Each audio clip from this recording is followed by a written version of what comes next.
From the YBA Phoenix Fitness 24/7 basketball facility in Rockland, California, it's Bout That Life podcast with your host, Coach C. Collins and Coach MJ. Get it started. 3, 2, 1, let's go. Hey, welcome to Bout That Life podcast. I'm Coach C. Collins.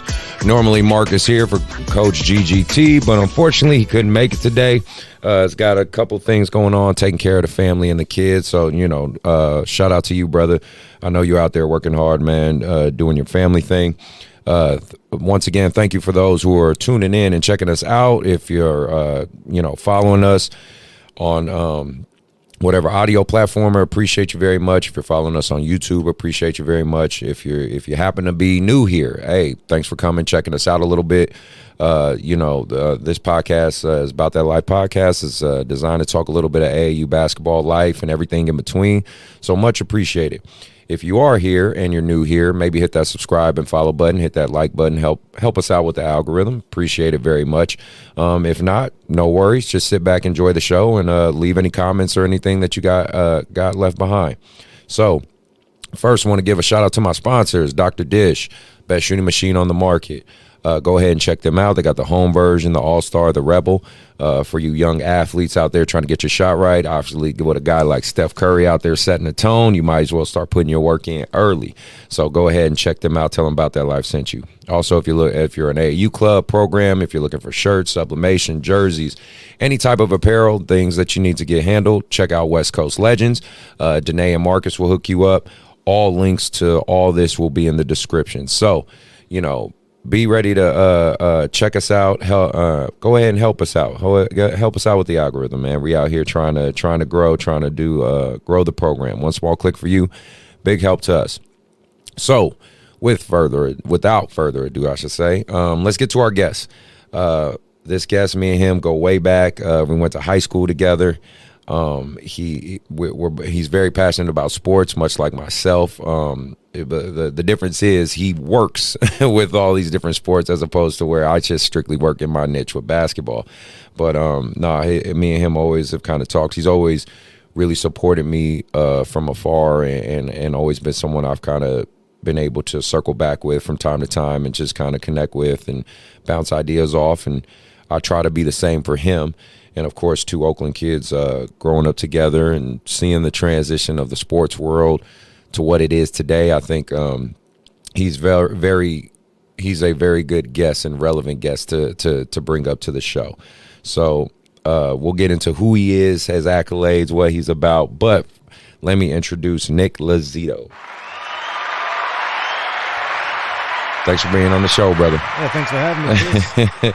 No problem. So first, let me let you guys fill in on who he is and what he does, and obviously he'll fill in the gaps from there. So, I know him as we're just two dumbass Oakland kids growing up together and living our lives. But what he's currently doing right now, he's a journalist for the San Francisco Chronicle and was also a journalist for the Oakland Tribune. He's called me even recently to kind of fill him in on the gaps of AAU basketball and really kind of understanding and learning that. But before we get all into that, Nick, why don't you go ahead and tell the people who you are, like how you started or, your background and all this, like where your passion came from. Sure. Give us your story. Yeah, well, Chris and I go back to Oakland Tech. Chris played basketball and we wrestled together a little bit. Yep. We had some classes together, I believe. So, and then we kind of circled back around and met up years later. Actually, in Chicago, I went out to Chicago to see some baseball games and met up with Chris at Wrigley Field. We caught a Cubs game, Cubs Brewers, and then kicked it on what's that neighborhood called? Wrigleyville. Yep. Hung out and then I got some writing opportunities. I've been working for newspapers across California for most of the past 15 years. I've worked for the Modesto Bee, Woodland Daily Democrat, Sacramento Bee when I was in college at Sacramento State. I was editor of the State Hornet newspaper at Sacramento State. Right. And got kicked out of journalism for a little bit during the 2008 economic collapse. Sorry. And so worked in some media relations and then got back into it and eventually made my way up to the Oakland Tribune, San Jose Mercury News, which were merged at that point and still are. Bay Area News Group. And then I got a job with the Chronicle as a designer in 2016 and have gotten some really cool writing opportunities over the last 6 or so months. And that's why, we've been talking a little bit as I'm trying to get caught up on what's going on in some of the youth sports, the youth sports scene, specifically AAU and travel basketball. And you've been really helpful in kind of bringing me up to speed with that, along with NILs, which everyone is trying to kind of wrap their heads around right now, and what that means, name, image, and likeness sponsorships for college athletes, which are now legal and do not. Yeah, definitely want to break that down later on for sure. So we've talked a little about that over the last few months, and I wrote a couple articles about it in the San Francisco Chronicle. You can check it out. Google my name and Chronicle, and you can read those articles there. Yeah, and then just so you guys understand who are watching or listening, links to his social media, links to his information will be in the description. So I definitely encourage you guys to check it out. So with all that you just said, which is really cool, what so far from what you've assessed, because again, obviously the main premise of my show is AAU and youth sports, right, in general. Obviously the main one is basketball, but I kind of think you have a cool perspective because you kind of you're touching base on kind of a little bit of everything. So, and what's your overall experience with AAU? Like, I mean, just kind of looking at it from an overview, what you've researched, what you've heard from me, probably assuming heard from other people, whether seeing from other sports, like I know we're going to talk about baseball and all those other things, like the AAU as an entity, and what's kind of some of the good and bad you take away from it? Well, I think to start, you mentioned baseball. I did a lot of reporting and research into youth baseball, and I saw some similarities there. And I think the biggest thing I see is, the game's growing, which is good, but we're kind of turning from rec sports to more organized sports when it comes to youth sports, especially for kids and parents, more so maybe in some cases, that see opportunities potentially for their kids to play in college. Right. So parents are willing to pay money for their kids to learn from yourself and other good trainers and coaches, whether it be basketball or baseball. What I found in baseball is that it's creating a big chasm between who can play, who has the money to play, and who does not have the money to play. Okay. Baseball is obviously a lot different than basketball in the sense that, the equipment requirements are a lot more in baseball, which furthers the gap, right, as far as kids. And so specifically, one of the stories I wrote was about Oakland Babe Ruth, which my brother played growing up. I played that as well. And Joe Morgan, too. Do you remember that one? They had a couple of those little baseball leagues. Sure. Like, what I mean? But I would say the Joe Morgan one was a little cheaper. Babe Ruth was a little more expensive. Right. And Babe Ruth in the 80s and 90s was dominant. They turned out players like, Jimmy Rollins, Tyson Ross, Joe Ross, Dontrell Willis, and many more. I'm missing a ton. But right. What happened there is, Babe Ruth had trouble retaining players because travel circuits in baseball really boomed. And if you wanted your kid to get looks from major league scouts or college scouts, you had to go to these tournaments in Manteca or wherever in the middle of nowhere, right? Which costs a lot of money for travel, and that's really hurt the, enrollment for the Babe Ruth baseball program. So that's kind of where baseball is at. I think basketball is in a little different place. I'm sure you'd say that, but yeah. But I there are similarities in the sense that, parents are willing to pay more and willing to dedicate more time and resources, I think, into their kids' athletic, futures. Yeah. And it's a good thing and it's a bad thing. I think it's cool to see really competitive kids out there developing their skills, but at the same time, you don't want to lose that kind of rec league where kids can just go out, have a good time, and their parents don't have to worry about them. And there's obviously so many factors that go into that, right? Right. Gentrification. It's not black and white. This isn't a black and white subject, you know what I mean? Because like you said, there's variables, there's gentrification, there's access, socioeconomic status, location, right? Like, look, you drove here where my gym is, you look around, ain't much else around here, you know what I mean? So you think about even my facility here, which I showed you, outside of maybe Soldier Town, and even that's in the heart of downtown, what else do you really, you know what I mean? What do you have in like the Bay Area and Oakland and stuff? So there's so many different facets to it. But like you said, it's kind of who has the means, who has the money, and who's willing to do it.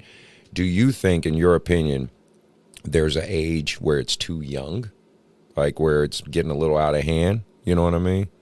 Yeah, I think, you you got to look at what's good for everyone, I think, at some point. And if your talented kids are playing in exclusionary leagues that cost money, then it's going to make the other kids feel less than. And that's part of sports, of course. There's people who make it and people who don't. There's the A team and there's the B team. But, I think there has to be a certain level of age where a kid can just go out there and have fun and play with kids in the neighborhood and be able to develop their skills without really any pressure of making it to college or making it on the prep team. And I just feel like in baseball, they're definitely losing that. And that's why we see Babe Ruth enrollment down from, 1,000 to about 250 right now. Wow. Okay. That is a drastic difference. Well, tell me about, I want to circle back to like just your career in general and being involved in sports as a journalist and things like that.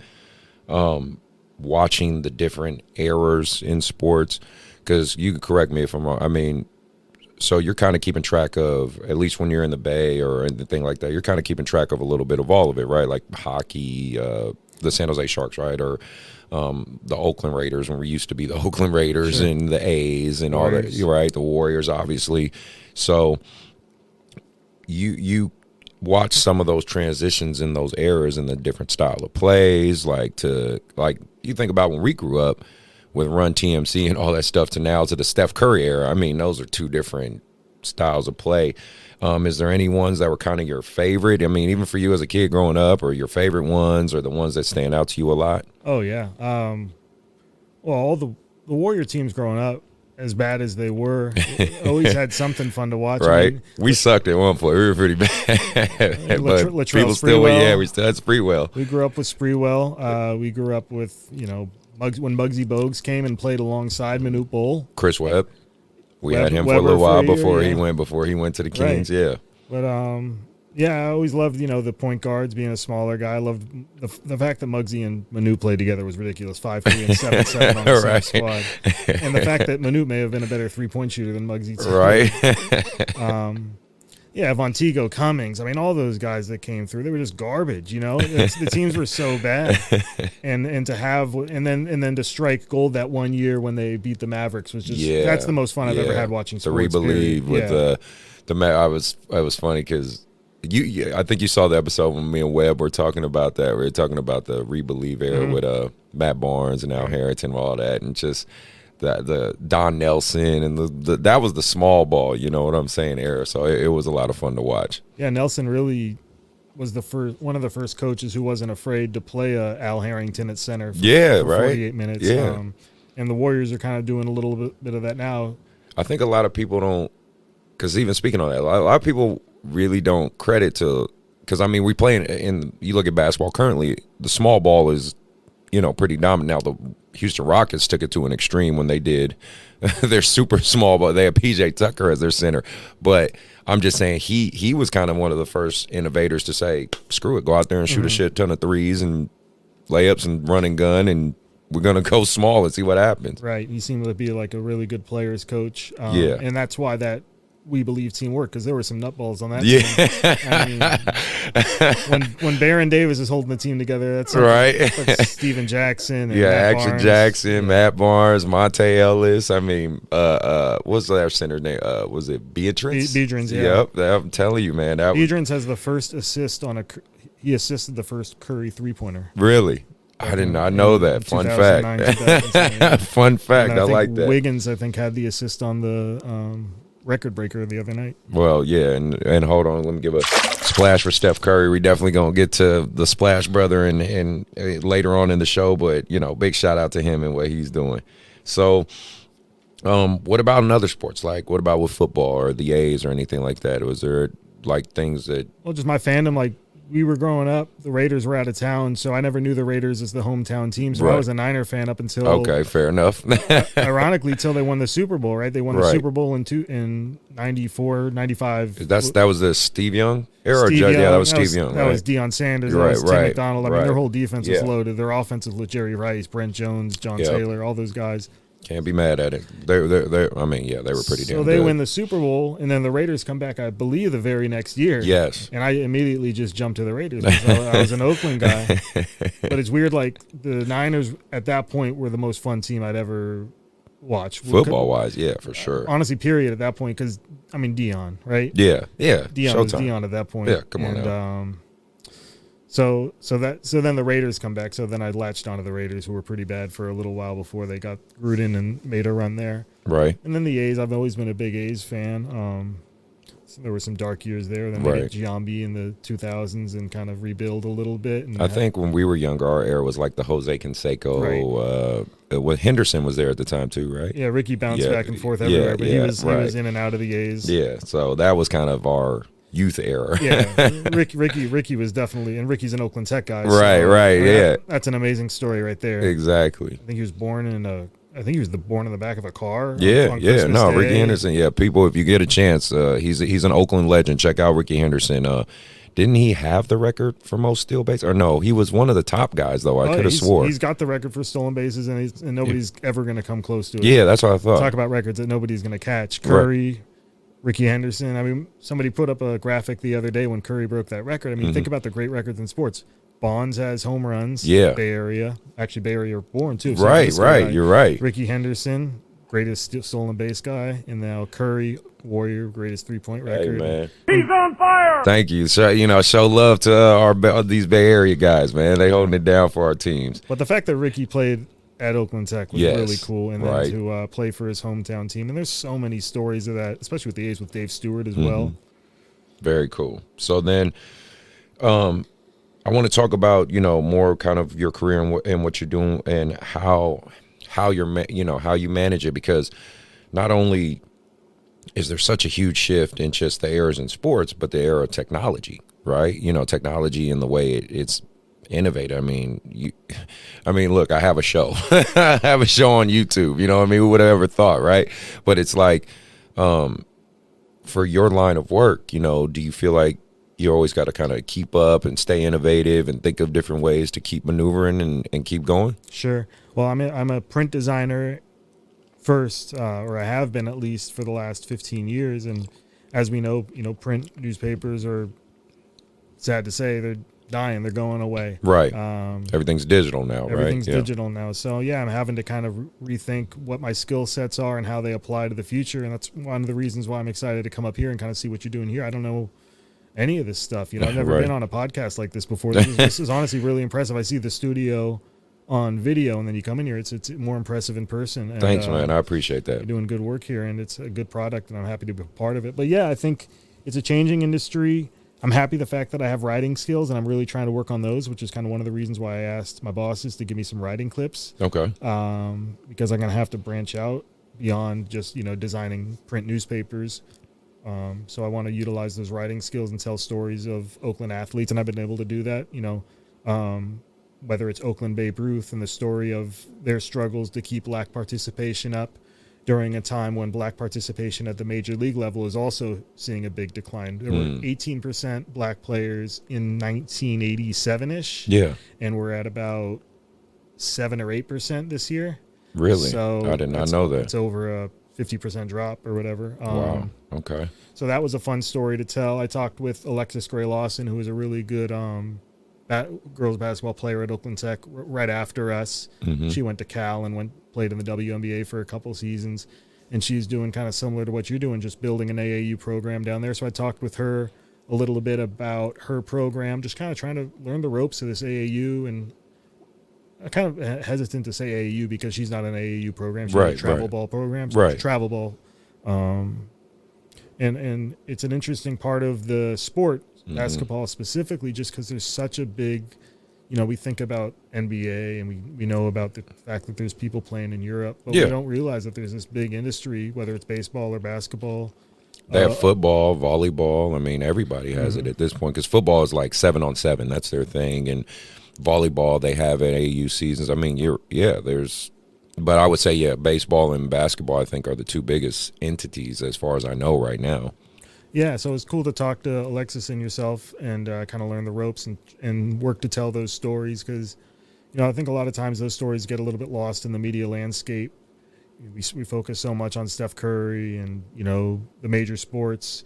So being able to write stories about community and about youth and about, what sports really is, which is, kids getting out there having fun, getting exercise and being competitive, and how that shifts based on technology and based off of just kind of what the industry is or what's going on with the sport.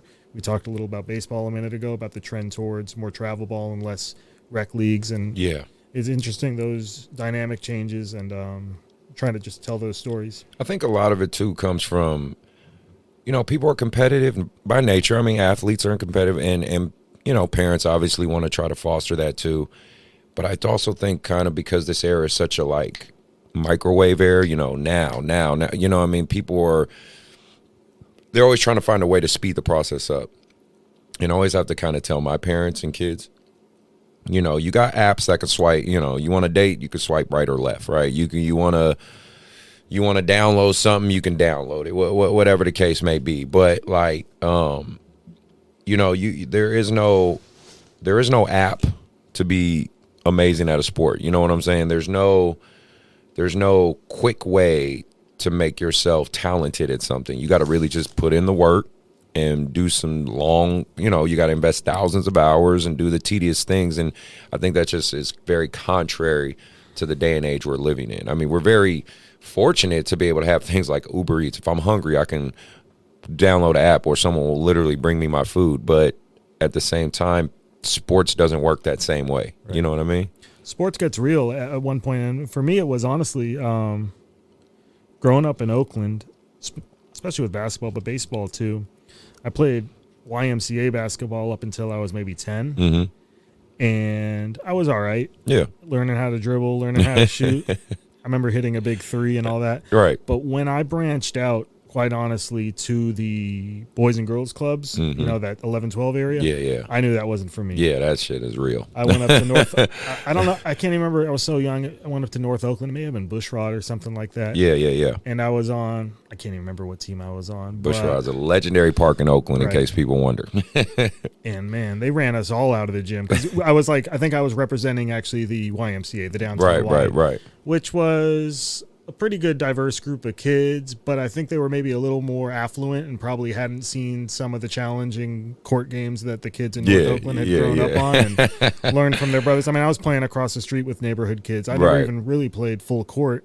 Right. And then I got out there and we got blasted. And I specifically remember walking up the steps to my house and my dad looks at me like, you don't got to play that anymore. I'm like, sure, I'll take that. I think I'm good.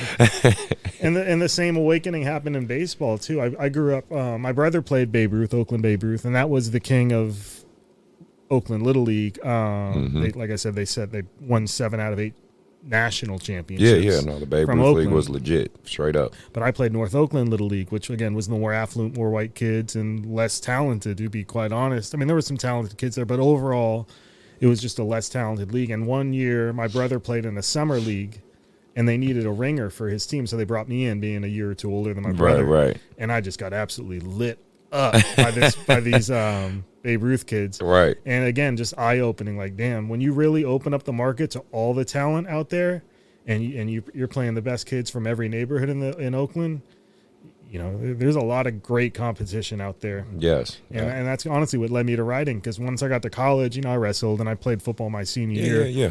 But it was a lot of humility, and I became really humble, and I earned a lot of just respect for honestly just sitting down on the side of the court and watching you guys and Keith Willwrights and the Demarshae Johnsons and all these D1 players we had at Oakland Tech, and just being in all of these guys.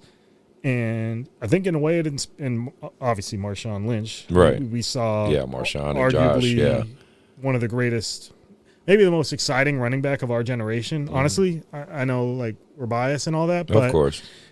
So what? But let's be serious about this. I mean, let's talk about running backs in the last 30 years. All right. Let's take after Barry Sanders, because Barry Sanders, I think, was pretty epic in his time. And he absolutely was. But I think the Beastquake run is the greatest run of the last 30 years. I think if you watch any of those YouTube highlights of top 20 runs, he's on there, right? Yeah.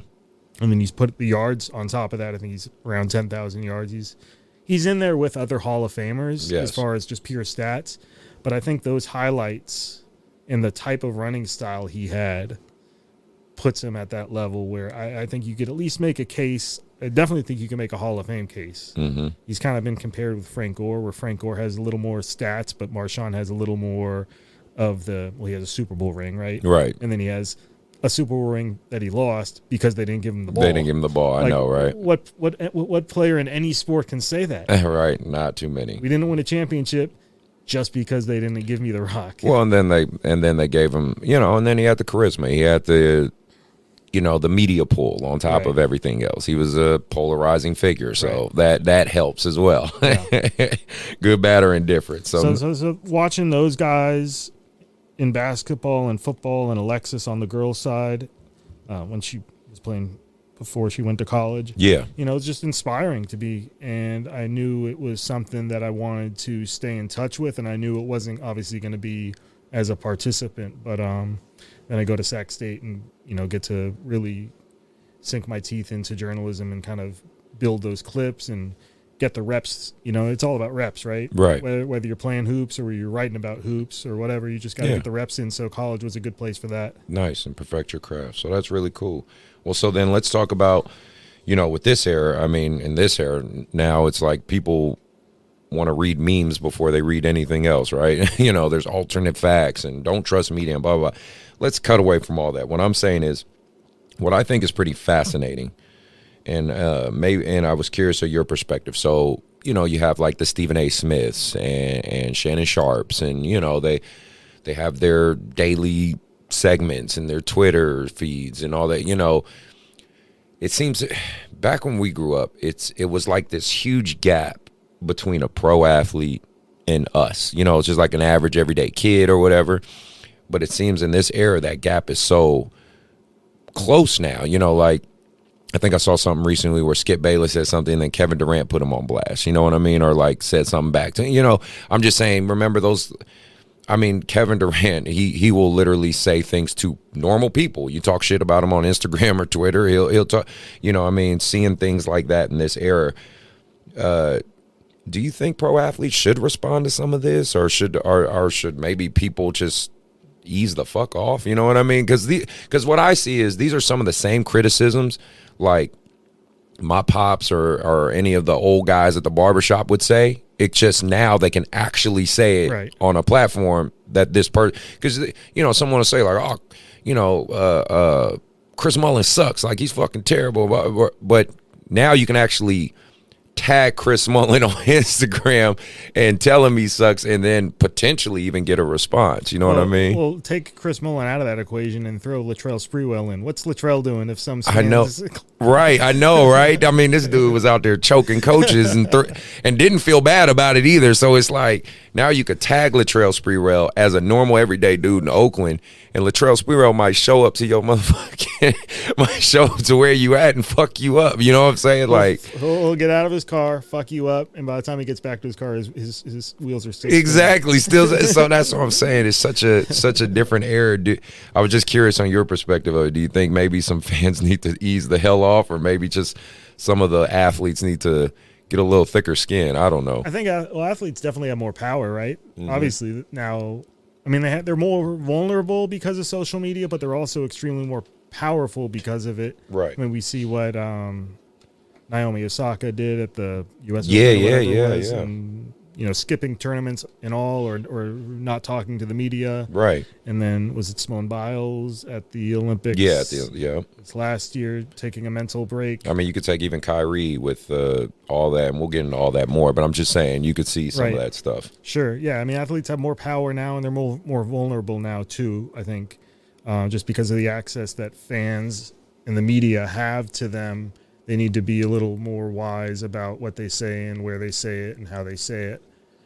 But I think, just LeBron getting a fan booted out of the game the other day. Right. And that's all captured on video. That's Yeah. So you have so many more explosive situations. I think it's probably got to be extremely difficult to be a player right now, an athlete right now, just because you're so vulnerable for, well, we know it in the media world. You say one thing the wrong way and people will blow up on you and say, you're this or you're that. Right. And it's the same way for athletes. And look what Aaron Rodgers all of a sudden is, he put himself in that situation, of course. But that nothing would have blown up like that probably 10 years ago. Right. Well, and I do always think it's important. Like, I watch a lot of controversy, me personally, like with comedians, like with Dave Chappelle and all that stuff. Like, and the big subject that comedians bring up a lot. Trevor Noah had a great segment about this too. Context. Context is everything. Just saying things without context. It's like you could take the lyrics of any song. If you just say the words, it sounds fucking ridiculous. You know what I mean? Like if I take Rihanna's Umbrella, I go umbrella a under my umbrella a. If I just take the words, I sound like I'm fucking uttering nonsense. You know what I mean? But the context is it's clearly a song and a melody. You know what I mean? So I think people have to keep that in mind, because sometimes I think these athletes, they just say something, and again, they might not even be saying something with any type of fucked up means, but it can just be pulled and used and manipulated. And I also think fans lightweight want to try to get these reactions out of some of these athletes. You know what I mean? Because they want their 15 seconds of fame or whatever. So I don't know. No, I agree, and that's probably what happened with the LeBron situation on courtside. You say something about LeBron's son or LeBron's family, you're going to get a rise out of them. Right. But I think, going back to what you're saying, the messenger counts too. Right. And trusting the person talking. If you're an athlete and you can build trust that people know who you are and what you stand for and what you believe in, you tend to get a little more leeway when you speak. Whereas if people don't trust you, if something comes out of Kyrie Irving's mouth these days, it might not mean what it comes coming out of LeBron James' mouth, just because LeBron James has built up respect from whomever, and Kyrie is in the doghouse with a bunch of people for whatever reason. One thing I always kind of think about is the show South Park. Like, love that show. Those guys, like, people know where their politics are. Yes. And people know that everything they do on that show is in jest. Yes. And they get away with so much stuff that and also the fact that it's a cartoon. Right. That helps. Bill Burr has another cartoon, F is for Family, that gets away with a lot of stuff. I mean, probably not a good idea to bring cartoons into this. But it makes sense. The point being is, like, people know who's saying it, therefore they give it a lot more leeway. Therefore, if South Park does an off-color joke, you know where it's coming from, you know where the heart of the joke is, and you know it's coming from the place of a person who has empathy and sympathy and is conscious of many, many things. And you kind of factor that in when you sit down and watch the show, or when you watch an athlete be interviewed, you kind of have that same context, going back to context. Right, absolutely. So that's just something I was kind of glad to pick your brain about. I did want to talk about the article, we had kind of talked about before the show, with the parallels with AAU baseball, volleyball, in comparison with basketball and things like that. Kind of as you were researching and doing your thing, like what did you find, or what did you see as far as the parallels, maybe similarities and differences, things like that? Outside of, I know you talked about it earlier with like the financial component and things like that, but is there other things you might have seen that were the same or different or things like that? Yeah. The money is the big thing, and that's kind of what I was following, because I wanted to figure out why certain athletes kind of fall out of the system, and what accounts for these different demographic changes. And a lot of it's scouting too. it's a lot easier nowadays to scout when you know that the top 100 recruits are all going to be in the same gym or field. Right. Whereas 20 years ago, if you were a baseball scout, and I don't know as much about basketball scouting as you Oh, it's the same. Trust me. Scouts would have to go gym to You gym. have to go all these places and fly all these. It's much more cost effective to just say, hey, I'm going to fly you to Vegas. This is the National Bigfoot Tournament. These are the top recruits. They're all going to be there. Go check them out. And I think it's a little bit, it probably doesn't serve the sport well to change everything, not everything, but change the mechanisms and the structure and scheduling and travel for the scouts' convenience. You know? Right. That's obviously shouldn't be the end game in all this, is to herd all these athletic kids into one scout. And then it hurts the kids, whether it's basketball or baseball, that can't make it out to Vegas for that trip or can't make it to Manteca for that baseball tournament. So that's just something to be aware of. And, there's no real governing body maybe protecting the sport at large. Yeah. So it's kind of up to coaches and trainers and parents and kids to have that big picture, but it's tough because it's so competitive. You want your kid to get every advantage he can when there's only so many scholarships to go around. And it's supposed to be, like in basketball, and we talked about it's supposed to be like an honor system, right? They just expect the coaches and people to just be honorable and have integrity. But let's just be real. There's plenty of people that don't have honor and integrity. I mean, they're just going to do whatever it takes to get ahead. So I know me personally, even be saying this as an AAU co-director in the heart of all this, I wouldn't mind having like a basketball governing body, but of course there's so many variables to that. How do you finance it? Where is it located? What are their powers subjected to? What can they do? What can they do? It's a lot of questions, obviously, but I would like to see something like that. Well, you're an AAU program, right? Well, we see a lot of travel teams breaking off from AAU. So, at some point, AAU was the overarching governing body of youth basketball to a certain degree, at least more so than it is now. And I don't know enough to speak much more about it than that. But you're right. There isn't really that overarching kind of head of basketball to say, or baseball for that matter. It's really the leagues funding wherever they want the direction of their sport to go, With baseball, I talked to a lot of people in the central office of MLB, or a few people rather, and I talked to the Boys and Girls Clubs who works hand in hand with baseball. And they have a bunch of initiatives in baseball to try to grow participation in inner cities. They just donated or pledged up to $150 million to the Players Alliance, which is a Black-led coalition of baseball players whose specific goal is to increase participation amongst minority or not necessarily underserved communities, largely Black communities. These are Black players. So, that's a lot how things get shaped that way by athletes putting pressure on leagues to say, hey, you're reaping all this money from all these young kids trying to become basketball players, but here's a big issue that we're having in our community. How do we help fix this? And to the players' credit, in baseball, they put a lot of pressure on the players, and we see that with basketball. I don't. Basketball hasn't developed a players' alliance like baseball has, and I'm not sure necessarily why. I know there's a lot of great leaders within, LeBron and Wade and all that. Maybe it's something that they're working on kind of behind the scenes, or maybe it's something they don't feel like they necessarily need.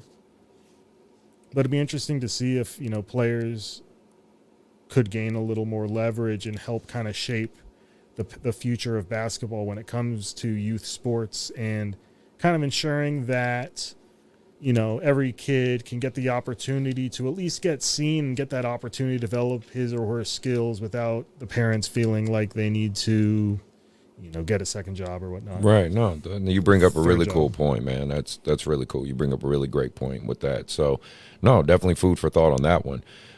Parents, I want to get back. I want to circle with parents. Parents, clearly are the fuel there for this vehicle to move, right? They're moving this youth sports engine. You know what I'm saying? With that being said, you know, there's obviously the crazy over the top parents, and there's obviously, you know, the single mom or dad who's just trying to figure it out and ask for help and, you know, needs some support along the way. You know, I know for me, I really try to advise parents and tell them the right way and help them as much as I can. You know, what's your perspective on kind of that, like for parents and things like that with the kids, you know? And then also keep in mind, I feel, and maybe you can give me your opinion on this one too, I think a lot of the kids nowadays, it's getting harder and harder for them to take criticism, you know what I mean, and be coached hard. You know, guys like myself, I'm very much known, and I think I've sent you like little videos and stuff like that of how, you know, I'm a hard coach. I'm a hard, aggressive coach, but I think I'm a cut from, you know, I'm an Oakland Tech kid, like, you know, with Coach Scott, you know, that was one of my guys, or, you know, Coach Mack was hard on us too. I think he was just kind of an asshole, but he was hard on us too. But, you know, I feel I'm a combination of that old school with the new school, but it seems like the younger and younger groups are being able to take it less and less. So you got parents who are trying to figure things out. You got kids who are a little softer. You know, I just figured kind of what do you see in all that, or how do we figure this one out? Yeah, well, I don't have kids, so I can't speak from experience of sending kids through youth sports. Right. I'm sure what all you say sounds right to me. I think kids, you know, phones there's so many more distractions nowadays. Kids might have more leverage with parents nowadays for whatever reason. But I mean, I remember I was an assistant coach for my dad, coaching my brother's soccer team way back in the day, and I just remember there was one parent whose kid. A Mexican family in East Oakland, and the father would tell every time his kid touched the ball, his kid was like one of the worst kids on the team. He'd tell him to shoot at midfield, right, at anywhere, 60 yards, shoot it. And at some point, my dad just had to tell the parent to leave. Like, stop doing that. Yeah, so he's outside, he's behind the fence, you know, on the street, just yelling, "This kid, shoot!" from the parking lot. Yeah, you deal with stuff like that. Trust me. So, I mean, I'm sure it's tough to balance all that from a coaching perspective, because you're not just dealing with the players, you're dealing with the parents, and then the high school coaches can become involved as well, and you know how that shapes. And basketball is wild to me. Like, I really don't. It's tough for me to wrap my head around the fact that high school has been. I mean, we grew up. High school was king, right? Yeah, absolutely. I mean, obviously, there were the Oakland Soldiers, but you played for Oakland Tech. That was what you wanted to do. You could wear those OT. Absolutely. And now you have coaches kind of turning down high school jobs for AAU jobs. Yeah.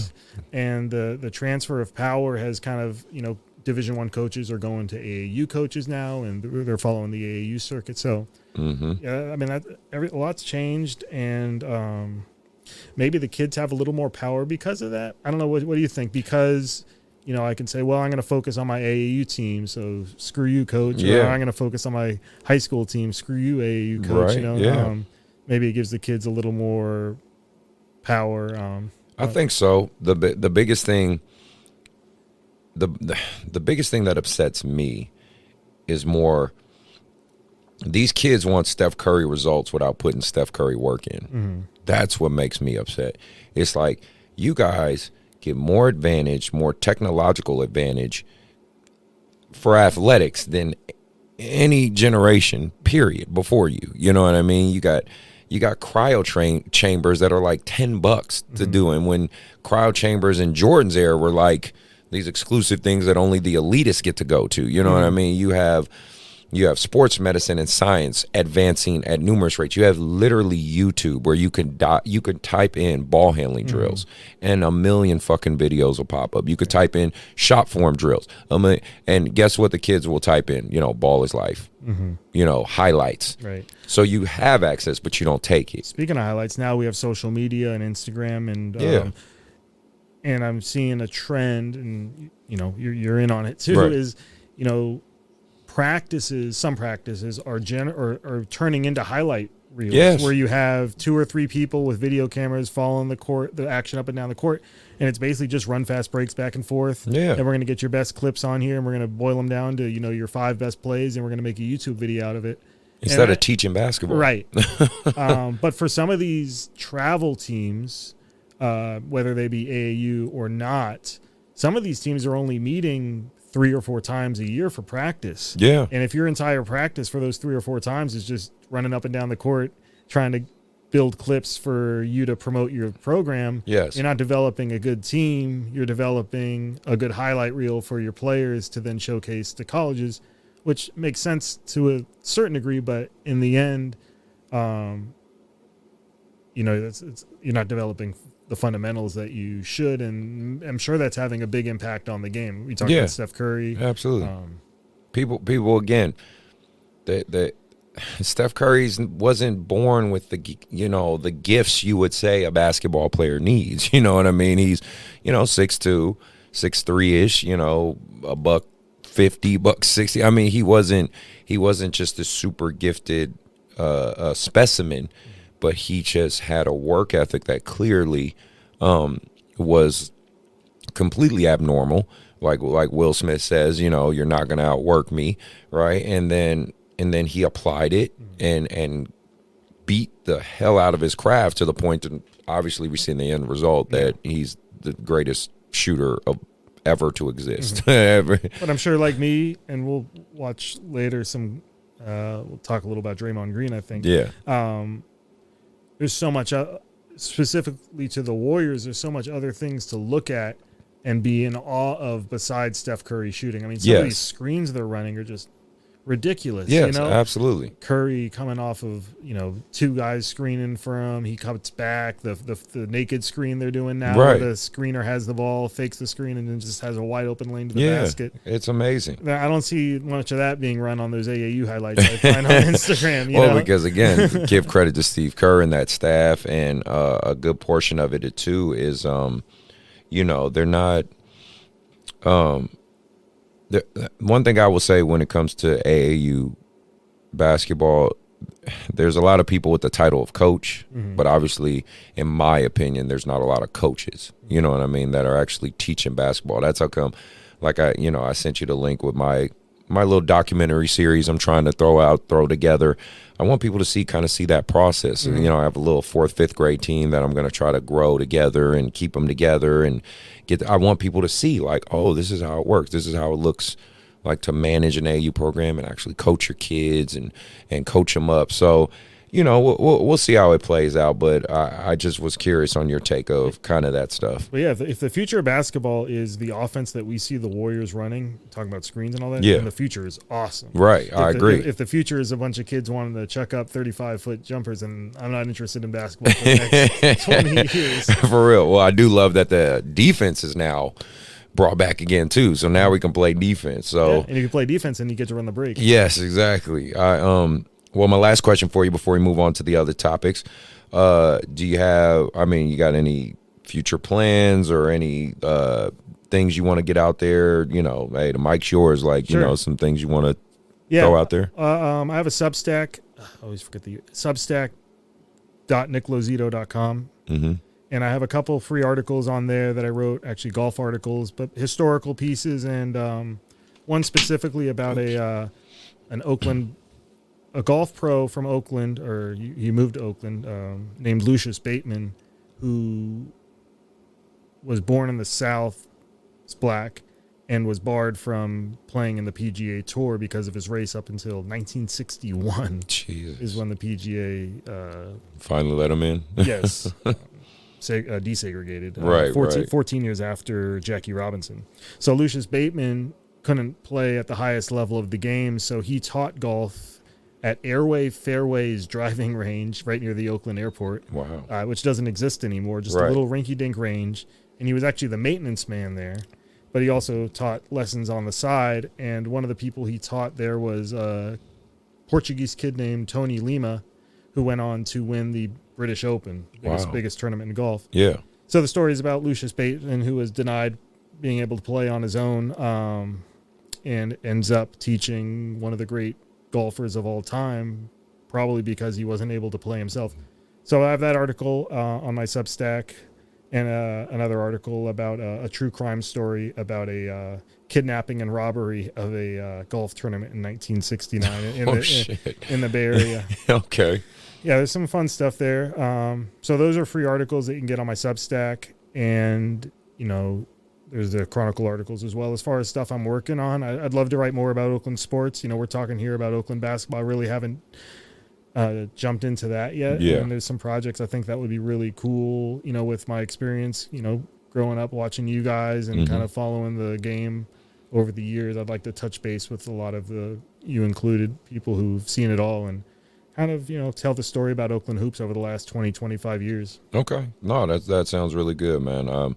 I look forward to seeing it. And like I said, all the stuff you're telling me, I'll put links in the description so people could check it out. So hopefully you guys go out there, take a look, check that stuff out. So let's move on. We are going to go to hot takes. So today's hot take is, and I love my people in the Bay, and obviously me and Nick, we're Oakland kids, so we bring it up Oakland a lot. So if you don't like that, get over it. Don't care. The OAL, man, it's not what it used to be. The OAL league, basketball-wise, obviously, specifically, isn't what it used to be. Big shout out before I do all that. Shout out to Grant High School and Indercombe High School. Splash for you guys, Coach Denard and Coach Fred Wilson. They met up in the championship at the Edison Stockton tournament. Grant beat Oakland Tech. Indercombe beat Vanden to advance to the semis, and then they kept going to obviously play in the championship. Back when I was at Oakland Tech, no, we ain't losing no damn Grant. We ain't losing to Indercombe. I don't care.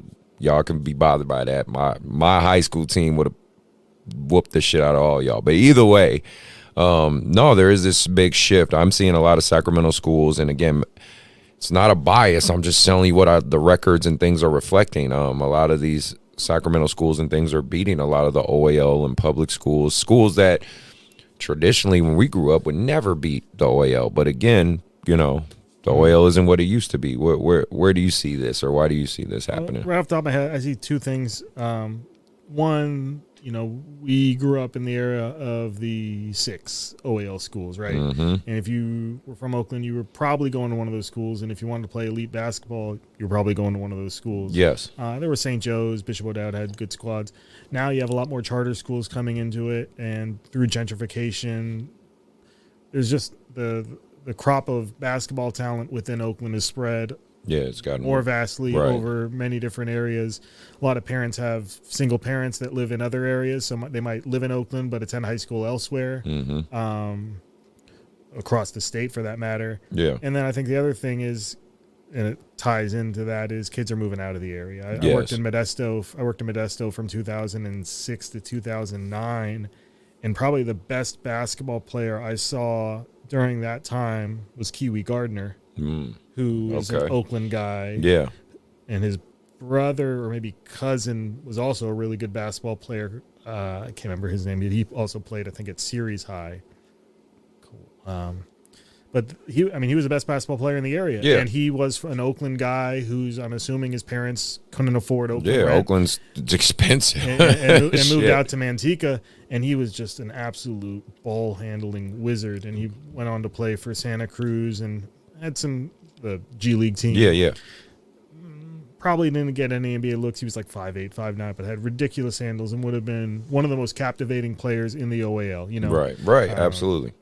It's different. I mean, that's how come I think of the last kid that I kind of saw and was kind of happy. He represented Oakland and still is, I think, in my opinion, pretty good, is like James Akinjo, Jr. Not his, because I played against his dad. Right. His dad was at Mac, but I know James. CG. GG. Yeah, he but I'm saying, like, kid from West Oakland, growing up, doing his thing, but it's like when Lowe was on the podcast, we talked about that because he said it too. We talked about this, like how the OAL, these kids are branching out, that the Soldiers is the only way to kind of pull them back together. You know what I mean? To represent the Bay and Oakland and things like that. So, and I know Sacramento kids that go down there and play in the Bay. So it's just pretty interesting. Yeah, Soldiers were king, and they're still pretty good, right? Yeah. Oh, yeah, absolutely. They're still, pretty dominant. But even James Jr. went to Salesian, though, right? Mm-hmm. Yeah, he did. He didn't go to Oakland. He didn't go to Oakland Public Schools. Right. Like you said, it's the charter schools, private schools, and things like that. And families just moving out of inner city Oakland and trying to find cheaper housing in Antioch or Richmond or Stockton or Sacramento. Yeah, you're right. So let's move on to the NBA. We are definitely going to talk about the Warriors because we're fortunate enough to now watch a second era of the Warriors thriving. Right, we thought after KD left and obviously Clay getting hurt and Steph was kind of in the Dame Lillard situation for a little while where he was on his own last year, but he still balled out. That's what people really discredit. He really balled out last year. But now the Warriors are rolling. They are thriving, and they look great doing it. People love watching them. They're fan favorites because, like you said, they're playing basketball the right way. They're enjoying it. It seems like, guys, if they're not playing ego ball, they're not upset because Curry is kind of leading them offensively as far as all he does. And then, of course, defensively, what he's doing is phenomenal as well. Before we get into the video I want to show you, I just wanted to kind of see how you feeling about the Warriors, just straight up. I think I would put them a little bit below where they were in 15-16 when they won 73 games. Right. I think right now they're on pace for 67 or 68 wins. Mm-hmm. But they're pretty close to that point. Right. I mean, they are defensively, they are incredibly locked in. I still don't know what to make of the Durant teams, Right. Because they won 65 games those years, but I still think that 15-16 team to me was the most fun I've had, or the most impressive basketball I've ever watched. Right. I mean, just being up 30, 40 points in the second, third quarter. And they're not there. I don't think they're at that point yet where they're just toying with teams anymore. Right. But I think they might be a better team. I think that the rest of the league has caught up to them a little bit, and that's probably why they're not blowing teams out like they were. But they're running on all cylinders right now, and if Clay comes back, and Wiseman will be interesting to see how he fits into it. Yeah. But I mean, a guy like Kevin Looney, who I thought was out of the league 2 or 3 years ago with a bad hip and just didn't seem very skilled. Even a guy like him has found a place being that kind of undersized center who I'm sure he's learned from Draymond and Andrew Bogut and guys like that. They just seem to know how to be in the right place at the right time and use their body and their mass and their width and their broad shoulders and their whatever to create that space they need for Curry to get open or to box out a guy and grab an offensive rebound. And it's amazing just how everything just seems to fall into place with the team other than, the previous 2 seasons. It's fun to watch. I want to play this video for you. Like I told you, it's for those guys watching. This is for a video from Thinking Basketball. All credit to him. I'm going to have a link for his video in the description, so please go check him out. If you want to watch the whole clip, just going to play a little bit of it and react to it and talk about it because he really breaks down why defensively they're so good. I'll break down a little bit of the segment. And for you guys who are, so obviously on the audio side, I'm playing it for you guys who are watching it on YouTube. I'm sure my guy Joe, my editor, he'll edit in so you guys can probably check a little bit of it out. But overall, it's just a great, phenomenal breakdown of how to play defense. And the biggest thing, which I'll reiterate in a moment, is communication. They really breaks that down and talks about it. So, you check it out. I play for you a little bit. You tell me tell me what you think after you see it. Let me see. Get this thing started. Way to get on the floor was to defend. So you've probably heard that the Warriors are good again, and sure, their Steph Curry-led offense is difficult to guard, but it's actually been the Warriors' great defense that has led the way. And I mean great with a capital G, like a stop the presses, they're historically good kind of great. Since the ABA merger in 1977, only 9 teams have finished with a defensive rating that was at least 7 points ahead of league average. These are defensive juggernauts like the revolutionary 08 Celtics, the Twin Towers Spurs, and the 90s Knicks. The 2004 Spurs have the best regular season mark on record, a whopping 8.8 points ahead of the league. And after 25 games, the Warriors' defense is exactly 8.8 points ahead of the league. So Golden State has played like one of the best modern defenses, and they've done it with an incredibly progressive scheme that maximizes their personnel, along with the singular brilliance of Draymond Green. Green gives... So, just touching base on that part, just even on that segment. Because, Draymond Green catches a lot of shit because obviously he talks a lot of shit. We know this as Warriors fans. But I just don't think the casual fan understands how intelligent of a defender he is. Would you agree with that or a little bit? Or, I know you know the game enough to understand that. I mean, 100%, yeah. I'm not a coach, but it's pretty obvious, I think, to everyone that he's just a defensive whiz.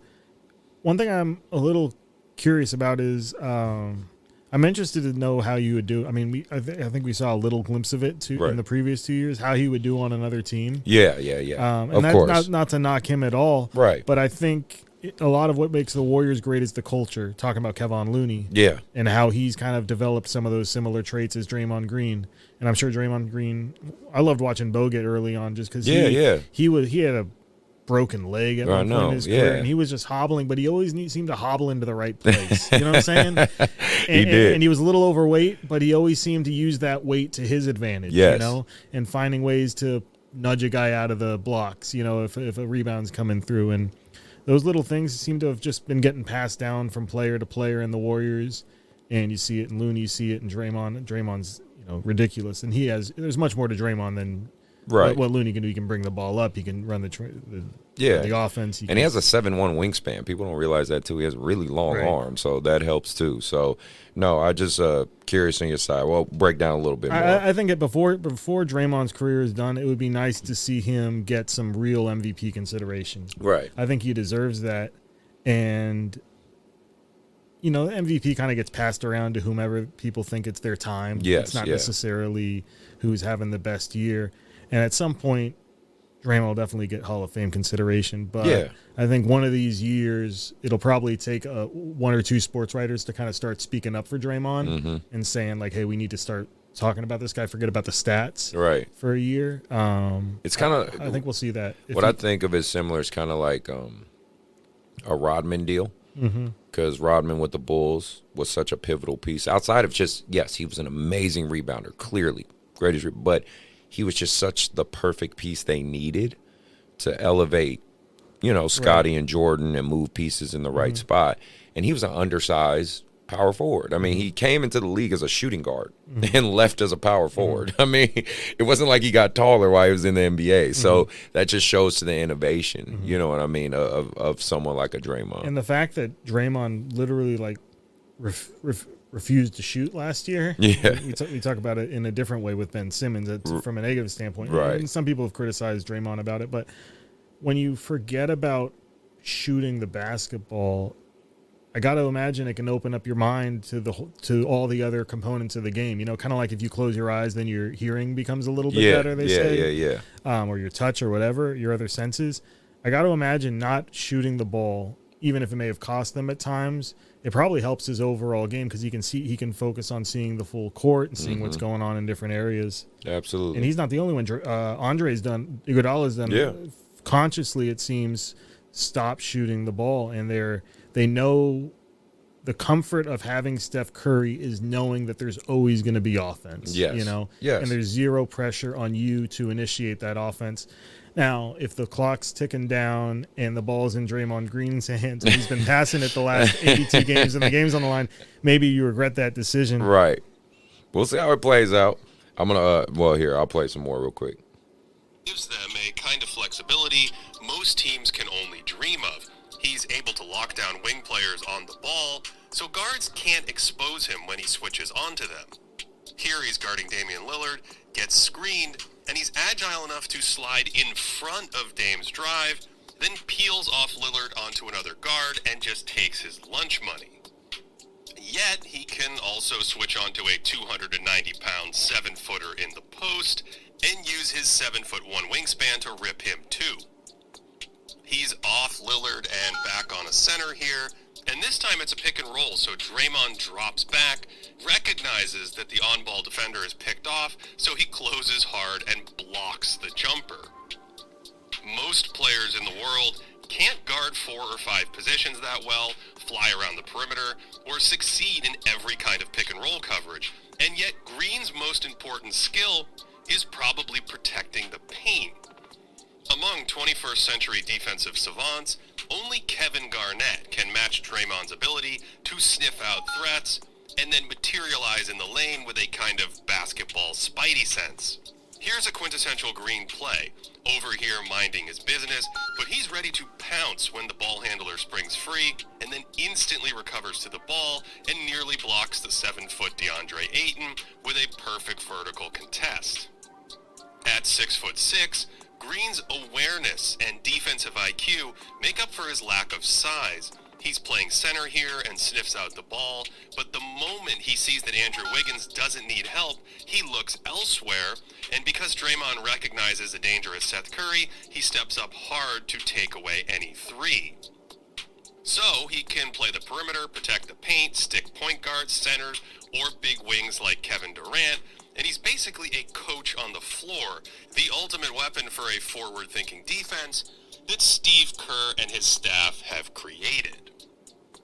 Outside of that, I want to talk, I think they go to the communication part, well, once I get past this ad. But that's what I'm saying, like, this dude really elaborates on the brilliance of, let me get through this freaking ad, but the brilliance of what Draymond Green does. You know what I'm saying? What he brings to the table. Let me see if I can get to the part where they talk about the Warriors' communication, and we'll move on from there. Because I mean, even those highlights there, you see just perfect verticality with the block shots. Yeah. Oh, yeah. And to the point where he's going straight up, and the defender's coming at him, and the defender's knocking him backwards. Right. Which shows, like, he's not putting any like of his mass into the defender and therefore not drawing the foul. He's just going straight up and limp almost too, you know? Yeah. Oh, and that's also one thing I want to say I think is the fortunate side of the new NBA rule change or modification, whatever you want to call it. Now they're letting defenders be able to defend, like, because, you know, the Trae Youngs, the James Hardens, they went foul hunting, right? They went like, oh, let me create now the refs are like, you create that contact, you live with the result. Like, we're not going to just bail you out just because you got touched. So I actually really like that fact. Let me see if I got to the Steal. Speaking of that too, it's been impressive. Warriors to take their defense to the next level, possibly giving us a glimpse at the future of the league. just like you were talking about, the future of defense could is be. complicated. We could spend hours dissecting all of the different pick and roll coverages, but what's important to know is that the Warriors can play any of them because of their personnel. They change their coverage depending on the opponent. Looney's in a drop here, and he knows LaMelo Ball loves lobs, and he breaks it up nicely. Against a playmaker like Trae Young, they trapped the pick and roll so he'd have to give up the ball, with the other three players zoning up behind and recovering as needed. They only switch in certain situations as well. Draymond gets under the screen to take away the roll here, and that prevents Chicago from creating any advantage.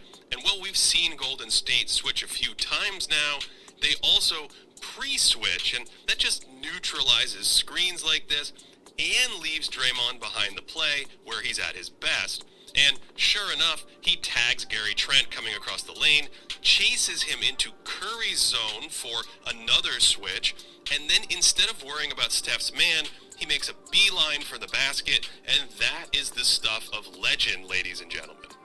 It can look like Draymond is roaming around just playing center field out there. His man is way up here, and after a while it's like he's not guarding anyone, but this is actually part of Golden State's next level scheming. the Warriors will bring an extra defender to the ball side of the floor to help against isolation or any two-man game. That just kills any roll pass here, and James Harden doesn't really know what to do. They look for a Durant ISO on the other side, so Draymond tells Wiggins to overload on the other block, and this allows more ball pressure while simultaneously deterring penetration. Other teams typically wait. Looking at that Nets tape. Yeah. One other thing is the Warriors are built as a team. And then you look at the opposite of that being the Nets, where they have two ISO guys on the court. Right. What do you expect? Exactly. You're not going to run. You can't run the screen offense that the Warriors do with those guys. You can't. They don't want to run it. Yeah. So I mean, it's just a little interesting like that. That's why I wanted to bring that video up, and obviously, like I said, for you guys checking, watching or listening, the link for this video will be in the description. I won't spoil the rest for you guys, but go check it out. It's like a 17-minute video. It's a great breakdown, but I just thought that was pretty cool and innovative of who we are, indicative of who we are, right? It shows how well coached the Warriors are and how well they've put that team together to where it's just become part of the culture of the team. You know, it's not even about it may have started as coaching, and it probably started with Mark Jackson and Curry before Steve Kerr. But whatever they're doing there, everyone's bought into it, and it's getting passed down from rookie to rookie, from class to class. And going back to like Kevon Looney, who was basically out of the league, has enough intangibles in his game, despite having like half a hip and no vertical and struggling to get up and down the court. Even a guy like him can make himself really effective in that system. Right. So, and then we got Clay and Wiseman coming back at some point. So it'd be great to see. I want to talk a little bit about, obviously, congratulations to Curry. You know, I don't know if he'll ever hear this episode or whatever, but still want to put my mark out there. Congratulations to you, brother, for breaking that 3-point record. That's obviously a huge accomplishment. By the time your career is done, you're going to make that record very, very difficult to get to. So, you know what I mean? Kudos to him, man. And there's a lot of people who've done a lot of great analysis on that as well. I think we did a previous episode, I did a video reaction of a guy who broke down. It was Jimmer X or something like that. He broke down where potentially he could take the 3-point record to. I think it was somewhere like 5,000 or something like that if he plays till he's 40. Sure. So it was like, yeah, he's at 3,000 right now, and you figure he's 2/3 of the way through his career. If he so that's why I was like, wow, can you imagine that? But then they said, you know, the way the game has changed and all the guys shooting threes like the Trae Youngs and things like that. I mean, there are guys who could get there eventually. Yeah, I think Young and Doncic. Yeah. Those two guys are at a pace at their age where they could potentially make a run at it. Right. So we'll see how that plays out. But because you got to figure Curry had 3 or 4 years there at the beginning of his career before he found who he was, right, and also was really banged up. So those are 3. And they're the catalyst of the era that he set. Right. You know, he is the bar. You know what I mean? People can hate on that all you want. He is the bar. He is the standard. Trae Young got the green light to shoot from day one. Right. Steph Curry took him a few years. Right. Exactly. So, talking about the pandemic with COVID and things like that. Obviously, the Kings were hit hard. I'm going to mention a little bit of this is from an article from the Kings. Said currently the Kings have all of De'Aaron Fox, Marvin Bagley, Terrence Davis, Alex Lynn, Lewis Keane, and Davion Mitchell in the health and safety protocols, while Tyrese Halliburton and Chamiz Mitu, I don't even know what that is, are both questionable with non-COVID-19 related injuries. I mean, COVID's hitting the league, and they're getting more and more cases of it. As someone with kind of your background and thing, what do you think the NBA's response is going to be to this? Well, at some point they got to start looking into shutting the league down for a few weeks, or however long it will take to get this thing under wraps, because at some point you're doing more harm than good by trotting out. I think the Magic had 7 or 8 guys available tonight, and I'm sure a bunch of those were whatever their G League affiliates. Right. They might be the Kings have calling guys up. Kings have 5 or 6 guys from their G League team. So when you start doing that much damage to your product, I think at some point you got to call it off for a few weeks. I guess there was seems like a big spike after Thanksgiving. Maybe families getting together, and got a lot of cases resulting from that, and there might be another one coming off of Christmas get-togethers. So it's scary, and the Kings have been hurt pretty hard. I think it seems like third or half of the league has of the teams have a large number of cases that they're dealing with right now. I think the Warriors just have Jordan Poole at this point. Yeah, well, and it's like you said, you might need to seriously shut it down. I mean, obviously, Christmas time is usually a big time because you get the Christmas games and the TV contracts and stuff. So clearly, I don't think they're going to do it anytime soon. But you're right. Maybe at some point, maybe make All-Star break longer. Maybe have no All-Star break. I mean, I don't know. It's a puzzling fix. And then the last thing before we move on from the NBA stuff is Kyrie might be coming back, right? So. Do the Nets play at home on Christmas, or are they on the road? I don't know. That's a good question. Because we're talking about. Yeah, that's a good question. Yeah, I was gonna say, check it out. That's a good. You look it up because I don't know off the top of my head. Joe, do you know? I don't know either. I don't know. But that is a good question. Yeah, because they're talking about him coming back and playing to road games, and we all know how much money is made. This is gonna look stupid if they're playing at home, right? We know how much money is made on those Christmas Day games. Yeah, they are. That's what I'm saying. Those are high televised events. Those are are close to the Super Bowl we're gonna get. But either way, it's interesting that the Nets are considering, apparently, according to reports, bringing Kyrie Irving back to play in.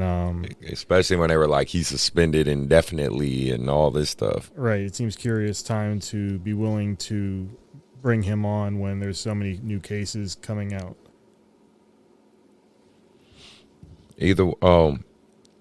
So I guess my point of that is just they're on the road. They're on the road. Okay, they're at the Lakers. Okay, there we go. That sounds about right. Kyrie come back. Wait, because don't the Warriors on ABC? The Warriors I think have a game that day too. Yeah, I think they're playing the Suns. Suns. There we go. Yep, the Warriors Suns. So. I mean, we'll Kyrie debut in LA. Oh man, we'll see how all this plays out. Definitely be interesting.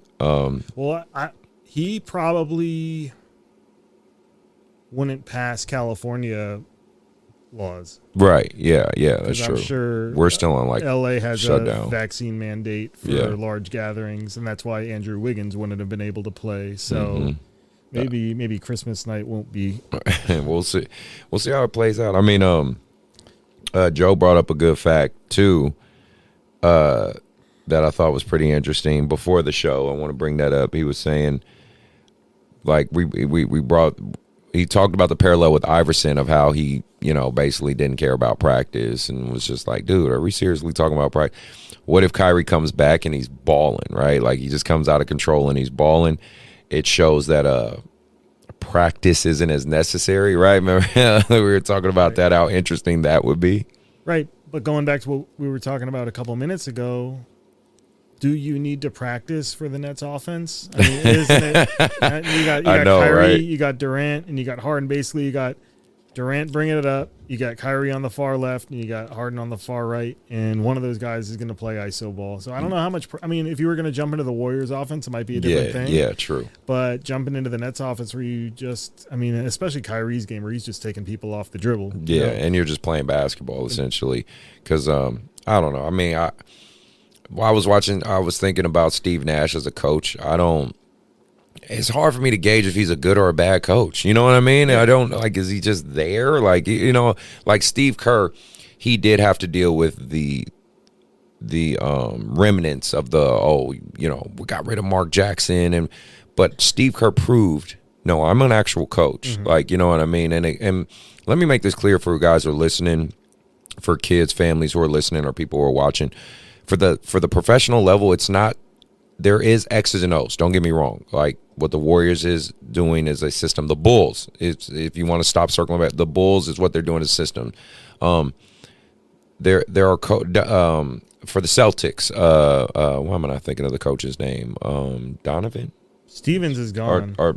Stevens is gone. I don't know who's there now. Fuck, I can't remember. But there's certain guys like Thibodeau. He's a system guy. Things like that, right? What you also need to understand is it's managing personalities too. It's the psychological component in managing personalities. Steve Kerr is really good at managing personalities. I mean, you got to think about this is the man that was teammates with Rodman, Pippen, and Jordan, who clearly all had their own egos. Pippen's ego now is even crazier than ever, but that's a different story. And then he was under Greg Popovich, played for the Spurs, was around Tim Duncan, Ginobili, those guys. So he understands how to, get the best out of the personality and personnel out of them as well. Lute Olson. Yeah. So, with Nash, I don't know what the hell. I don't know. I know him and Durant have a great relationship, but I don't know. One thing I'll say about Nash, I think he must have been fairly instrumental in Curry's development because I believe he was the point guard coach when Curry came into the league. Yes. Maybe shortly after that. Yeah. You're absolutely right on that. So it has some impact on what the Warriors are doing. I'm sure that is one of the reasons why the Nets brought him on. But what can you do when you have Durant, Kyrie, and James Harden on your team? And as a coach, if you can just get those guys on the court together, you've done like 3/4 of your job, and he's 2 for 3 as far as that goes. Right. That's true. That is true. Yeah, I don't know. I don't watch much Nets basketball, so I don't know what they're running or how their defense is. I'm sure he's doing some things right, and their record, I think, is decent. But, it is solid. But from an offensive end, I got to imagine a lot of it's just, hey, I got 3 of the best players in the game, and Kevin Durant, who has a championship pedigree. Mm-hmm. I'm probably just going to have to let them figure it out for themselves. Yeah, no, and they should because they're pros and they're veterans. They've been doing this a long time, so they should. Well, with all the NBA stuff talk, I want to circle back to high school. I want to give a couple shout-outs real quick to my high school sports that are out there doing their thing. Burbank, Isaiah Griffin, and Amari Nesbitt, you guys are out there doing your thing. Indercom, congratulations to you guys. Grant, Kennedy, Ponderosa, Whitney, Placer. Great job to you guys. You guys are doing really solid. Quick question for you. Is OAL, and let me make it, Oakland Athletic League, in case you guys are wondering what OAL stands for. And obviously that's the public school league. Is our OAL becoming the inferior league now, man? I mean, I think, there's talent's going different places, but there's still talent there. Yeah, there is. I think look at the girls' side too. I mean, what Alexis is doing and what other teams are doing in the Oakland area. It's definitely interesting. I need to get out there and check a couple games out this year. I haven't been out there much or enough. I saw the championship games 2 years ago. But even the OAL championship games, I think, featured non-original 6 teams, Mm-hmm. Yeah. So it kind of depends on how you view the OAL. Oakland basketball, you'd like to see it at the top level, and I'm sure, Lauren Leith is doing good things with the Soldiers. Yeah. And I'm sure they're producing tons of talent. But whether that talent's coming from, what we identify as the OAL probably won't be what it was, sadly. But it's fun to talk about. I mean, yeah, you're probably not going to get any teams like the Oakland Tech team that you played for, Yeah. I mean, that was what we were number 20 something in the country during that time. So you're probably not gonna. I don't know. I haven't been to a game, so I probably shouldn't speak on it. But I just remember the atmosphere at those games, going into McClymonds. Oh, bro, with Leon and who was it? Who dunked on Leon that one time? What at McClymonds? Yeah, I can't remember the kid's name, but I know what you're talking about. I know what you're talking about. The whole crowd chanting Leon. Right. Leon got shitted on. Yeah, exactly. I mean, how often do you have the number 2 player in the country getting capped on by the entire visiting because there's another player on the rival school who can compete with him? Yeah. Yeah. It's just not like you said, just a different era, different time, and the money and when I mean money, I mean the socioeconomic situation of the Bay Area is just so much. It's hard to I'm lucky my mom and us bought our home 25 years, 30 years ago, because we bought it in West Oakland when it was a shit show out there where you could potentially find dead bodies and shit. So the houses there were much cheaper, but you go there now, man, a home out there is like $1 million home. So, if not more. So it just is what it is, man. But, you know, it's still good to see that there's still some sparks out there, still some kids doing their thing. I'm always combing the roster looking for those Oakland OAL guys. Good, too, man. when That's I what's look at up. colleges. That's what's up. Big shout out, a couple more shout outs to my guys. Nick, I know you always listen to the show, man. Love you to death, kid. I've coached you for a long time now. Got him a full ride, I'm gonna assume it's a full ride, but no, I know you're gonna get a good scholarship. Just messing with you. To Holy Names. So, you know, let me give you a splash for you, Nick, man. Proud of you, man. You've been working hard. You got your dream. Keandre, I know you just got accepted to Cal Lutheran. Even if you walked on there, they take you, you know what I mean? Obviously, for basketball wise, we're going to help you out there. And Isaiah and Amari at Burbank, keep doing your thing, fellas. You guys are doing a phenomenal job. You guys are really, they're seniors making a name for themselves. I'm proud of you guys. Keep pushing. And all my YBA kids, all the kids that are out there hooping or playing football, like Jack Himmert, he's a Jesuit playing football, killing it, man. I'm just really happy for you guys. Also, quick shout outs to our Patreon members. Thank you guys for support. Nick's a Patreon member, so I appreciate your support, brother. You guys help us, trust me. Just like Nick said, you know, just the little cost for the studio stuff, you know, the camera work, you know, pretty soon I want to put some more sound pads so the sound could sound even better for you guys. It really is a help having you guys publicly help us. The last bit of news before we get out of here, our podcast has been nominated as for Sacramento Trending top 5 podcast of the year. So, you know, congratulations to us. I guess we're doing our thing here about That Life podcast. Please go and vote. The voting is open until January 12th. You know, we're hoping to obviously take the thing home. We want to take that trophy home. So if you can vote for us, it'd be really appreciated. And you know, big shout out to our last sponsors with Hardwood and Courtside. If you're looking for tournaments, if you're looking for AAU tournaments, rec leagues, things like that, go ahead and check them out. They're in the Rockland area. They're right next to my facility. Links to them will be in the description. So please feel free, check them out. With all that being said, Nick, I'm really glad you're here, man. I'm glad you were able to come through. I will, again, have links for all his stuff in the description so you guys can check him out. Please go follow him, support him on his journey. Nick, you got any shout outs or anything you want to drop some knowledge for these parents or kids for real quick? No, I appreciate you having me on. I think I got all that out. You know, great studio, great podcast. I think if you are interested in basketball and coaching or the game and in general, I think it's a great podcast, and it's clean audio, and it's developing, you're growing, you're figuring out your niche in this community, and I'm excited for it and I'm interested in it, so I look forward to listening and maybe coming back after I write a few more stories. Absolutely, man. You're always welcome, and I love to have part 2s and 3s. I love updates of my guests. So, you know, again, you guys, please check him out. All my supporters, again, thank you again for those who've been there and been rocking with us. I really, this would not be successful without you guys pulling to make that happen. Shout out to Joe, my cameraman. He's doing a phenomenal job. People love his video work. Also, check out my own personal YouTube channel. Me and Joe are, like I said, making a little docu-series kind of showing this process of being an AAU director and coach and mentoring kids and showing, you know, doing for your community.